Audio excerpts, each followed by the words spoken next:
Now, this whole meritorious manumission policy is in effect, moving along at the same time, this control system. About 1852, a lady named Harriet Beach Stover wanted to write about it.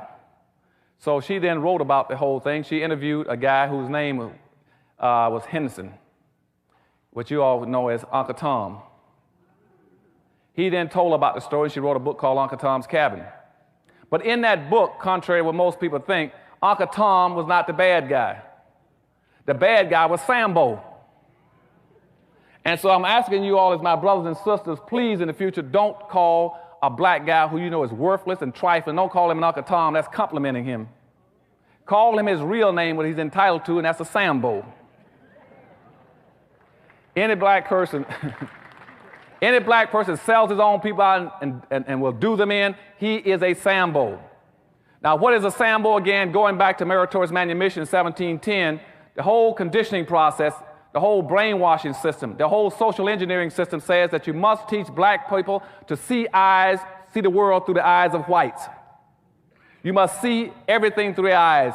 You must accept their values, their superiority, whatever they think and feel, and that way we got you contained. And that's why when you see somebody like Colin Powell running for office, they say, well, you can run for office if you see the things the way we want to see them. If you want to be conservative, you can run for office. If you want to place a lot of importance on abortion, you can run for office. If you want to talk about being anti-taxing, you can run for office, which means if you see things the way we see them as a black person, you're safe. You're acceptable. And if you don't want to do that way, then become an athlete or an entertainer. So therefore, you identify the rest of those blacks in the country. You stay away from them. They're bad. And you start going out and you try to go get a penny out of an athlete and entertainer, do something for the black community. They're going to do it. Their advisors won't let them do it. The agents won't do it. Their promotion people won't let them do it. They're going to identify with your community because, again, they have now already died and gone to heaven. Okay, so when Harriet Beecher Stowe put out her book, what she tried to tell black folk is that Uncle Tom was not a bad guy. See, Uncle Tom, if you read that book, and most blacks, 90% of blacks never read it. They always call another black, he's an Uncle Tom, he's an Uncle Tom. He's not an Uncle Tom. If you read the book Uncle Tom was a guy who would not beat black women. Uncle Tom in that book was a guy who would not beat other blacks to make them pick more cotton. Uncle Tom was a guy who would come in at night and take cotton out of his own bag and put it in other black folks' bags so they wouldn't get whippings at night. Uncle Tom was a guy who would not tell where black folk were hiding when they went across the river, when they broke free as slaves.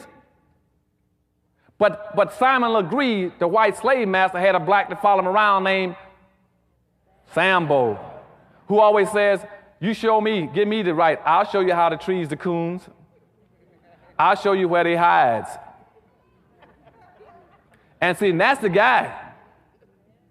See, his role responsibility was going back to meritorious manumission. I told you about where you got to protect white folks' property and protect their wealth. He says, I will protect it and find it for you. And that's why you read in the movies and books that came out after Uncle Tom, you always had a black guy, a black slave, was running down the road saying, Master, master, here comes the army, let's hide our silver and gold. And you all say, our? How did it get to be our? You know, he always wants to say something that doesn't even belong to him. And that showed up all through history. And today you got the same kind of personality doing it. And now he's not saying let's hide our silver and gold. He's called himself a conservative. I'm also against affirmative action for black folk.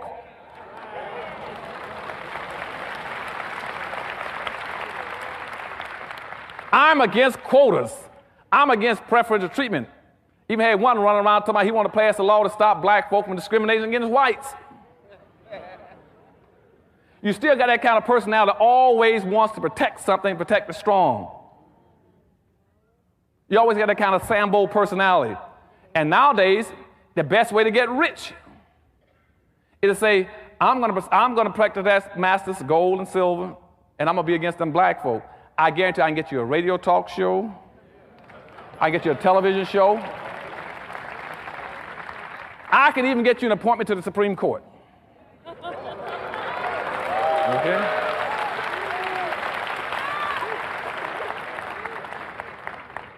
You tell me how many black folk you want to sell out, and I guarantee I'll show you how to make money. Because you see, every ethnic group, every religious group, every racial group, every political group has always made money off of black folk. Okay? And what I'm going to start talking about in Powernomics when I come back here in the fall is to show you all one thing. I'm going to tell you time is up. You have made, as a race, you made every religion, every ethnic group, every racial group rich. There is nobody else left on earth to make rich but yourselves.